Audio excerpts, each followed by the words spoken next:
आंखों से तीर चल रहे थे एप्पल सीईओ टिम कुक और भारतीय प्रधानमंत्री नरेंद्र मोदी की बैठक में। मीटिंग के कुछ ही दिन पहले उनका भारत में सेकेंड हैंड आईफोन डंप करने का प्रस्ताव रिजेक्ट किया गया था। टिम कुक की इच्छा जरूर थी कि वो एप्पल को इंडिया ले आए, लेकिन अपने शर्तों पर। इसीलिए उन्होंने प्रधानमंत्री जी से देश में एप्पल स्टोर्स खोलने की विनती की। मोदी जी ने इसे भी ठुकराया, बल्कि उल्टा सवाल किया कि एप्पल भारत में फोन के कारखाने क्यों नहीं डालता। लेकिन कुक के अंदाज में भारतीयों के पास इतने सारे महंगे एप्पल फोन खरीदने का सामर्थ्य नहीं था कि वो यहाँ फैक्ट्री खोल सके। ये बात थी मई 2016 की। वक्त कितना कुछ कर सकता है ना।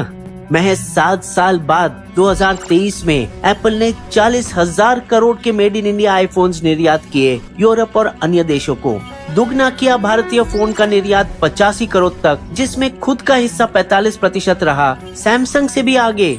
और आश्चर्य की बात तो ये थी कि गरीब भारतीयों ने 33,000 करोड़ के एप्पल प्रोडक्ट्स खरीदे, जिससे अब कुक को लगा कि ये तो भारतीय खरीदी की बस शुरुआत थी। हालांकि एप्पल की 2016 से 2023 की कहानी में कई रुकावट आई।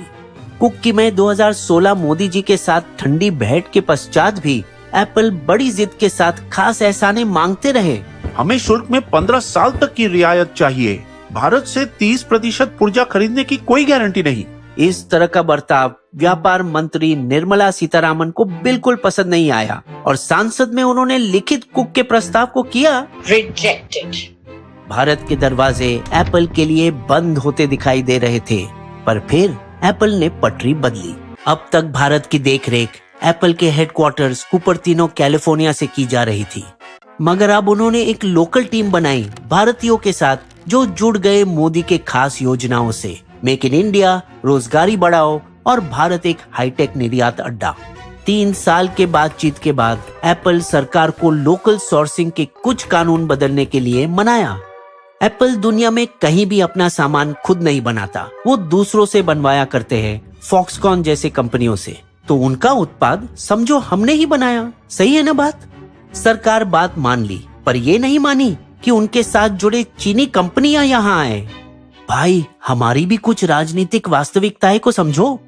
तो एप्पल ने ताइवान से कंपनियां लाई, फॉक्सकॉन, पेगाट्रॉन और विंस्ट्रॉन, जिनकी एक फैक्ट्री में पिछले साल कामगार द्वारा हिंसा भी हुई, जिस पर बिस्बो वीडियो बनाया, लेकिन फिर भी वो अपने काम में जुटे रहे।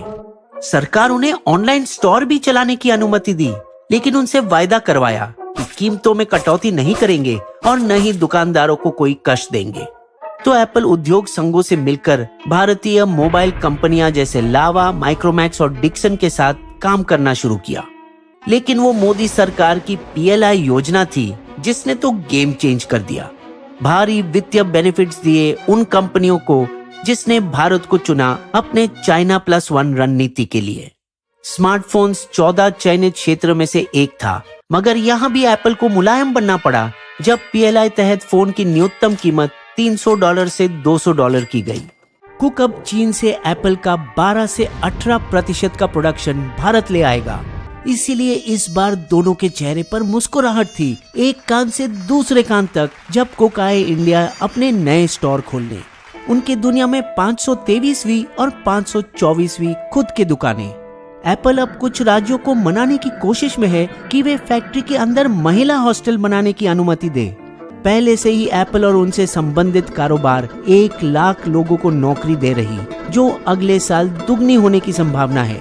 अपनी नीतियों की सफलता देख सरकार अब एप्पल से गुजारिश कर रहा कि वो और कारखाने खोले, जिससे शायद उन्हें PLI के तहत और रकम मिले। तो कुक ने टाटा कंपनी से टाई अप किया, जो 6,300 करोड़ रुपए निवेश करके आईफोन के केसिंग और अन्य वस्तुएं बनाएंगे। और कैमरा के लिए उन्होंने चीनी कंपनी सनी ऑप्टिक्स को 2,500 करोड़ रुपए फैक्ट्री स्थापित करने की इजाजत दी। वैसे सिर्फ PLI योजना में ही चीन की कंपनी को ये छूट दी जाती है, जहां 14 को अनुमति मिली, आमतौर पर नहीं मिलती। अब सरकार एक खास आंकड़े को लागू करवाना चाहता है, वैल्यू एडिशन या मूल्य में वृद्धि। मतलब यदि कोई 4 करोड़ का आयात करे और 5 करोड़ का निर्यात, तो मूल्य वृद्धि 25% बनती है। हालांकि इस समय एप्पल की सिर्फ 14% है। अब नए फैक्ट्रियां बनाने के बाद मूल्य वृद्धि 27 से 30% तक बढ़ेगी और जैसे जैसे ज्यादा लोकल उत्पाद आईफोन में जाएंगे, ये अंक 226 तक 40% होगा, जैसे PLI योजना में अनुरूप किया गया। ये आंकड़ा चीन के बराबर है, जहां मूल्य वृद्धि 40% है, और वियतनाम जहां वो 30% है।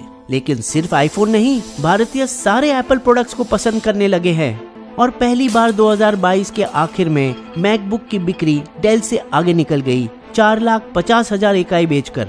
ये उन्होंने किया छात्र को भारी छूट देकर और स्टार्टअप्स की वजह से, जो एप्पल प्रोडक्ट्स को ज्यादा कूल समझता है, और कॉर्पोरेट्स के अंदर घुसकर एक मार्केट जिसने पहले डेल और लेनोवो ने कब्जा कर रखा था।